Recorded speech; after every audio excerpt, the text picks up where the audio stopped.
Tutuluk durun penafi, bakı parakatlık diller senafi. Daim bir karardır Türkmen binafi, dünya şifradımı vatan arkada. Bağlı yaltılan açık yerlerde, bugün kanatlanır aydın sabırda. Yürümün var bakı bakar yağlarda, bugün destanımı vatan arkada.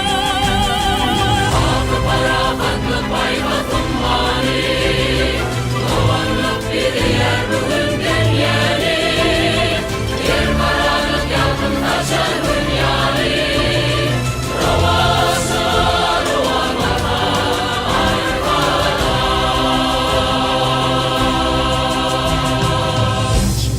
Çiçeğe çıktım feyrana, bugün gözüm düşer köşke eyvana. Heriflik nur yar yar yaşıl meydan.